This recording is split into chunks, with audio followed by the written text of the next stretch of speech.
Welcome to the thought, emotion, action triangle of mental health. Basically, this is cognitive behavior therapy in action. I like to call this cycle the T cycle. Okay, so you may have heard about CBT, or cognitive behavioral therapy, and you may have heard about changing thoughts, emotions, and actions. But how does it all work really? Well, the premise is that our thoughts, emotions, and actions exist together in a triangle. Thoughts lead to emotions, which lead to actions, which in turn lead back to thoughts. The thing that starts all of this going is a trigger.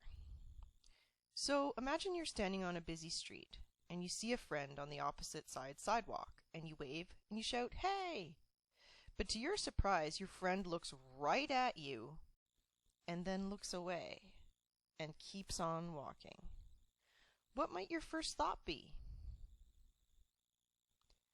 Well, it might be something along the lines of this: my friend doesn't like me. Now, according to the triangle, thoughts lead to emotions.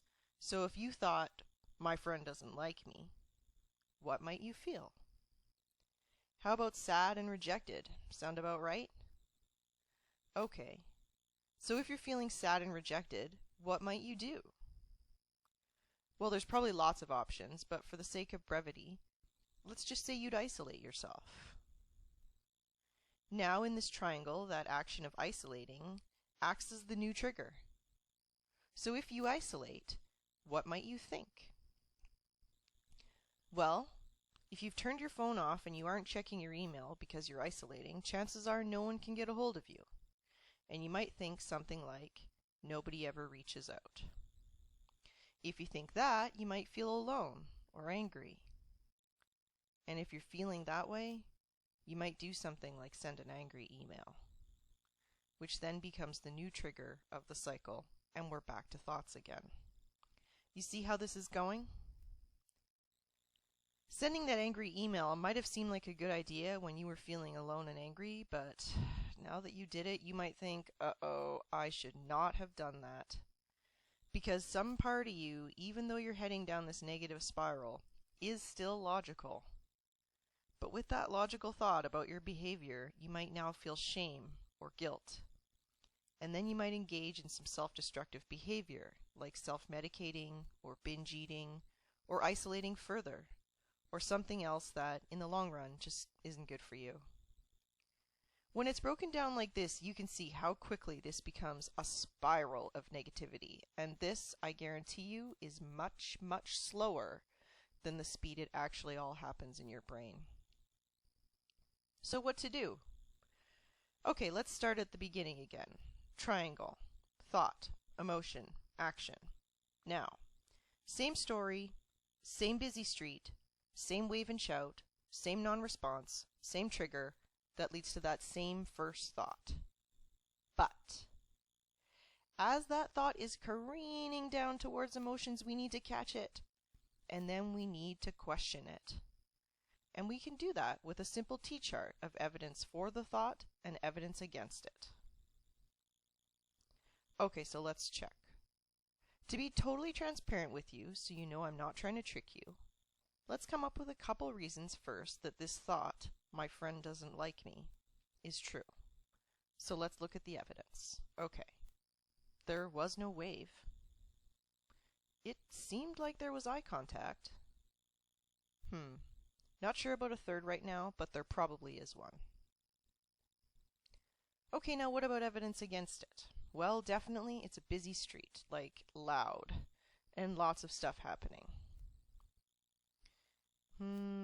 I don't actually know what my friend's eyesight is. What about recent interactions? How did they go? If they seemed okay, that could be pretty good evidence against this idea of my friend disliking me. Perfect. Now here's the good news. If there's any evidence against that first thought, then that means it is not a fact. And if it's not a fact, we can head on back to the beginning of this whole cycle, to that first thought, and replace it with a more reasonable, more factual thought. Something that corresponds to the evidence at hand.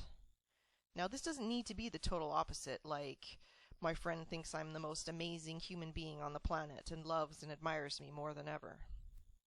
Because that's not what the evidence tells us here, is it? Our brain is too sophisticated to fall for that trick. So let's just be honest with it. Honestly, factually, what's a reasonable thing to think?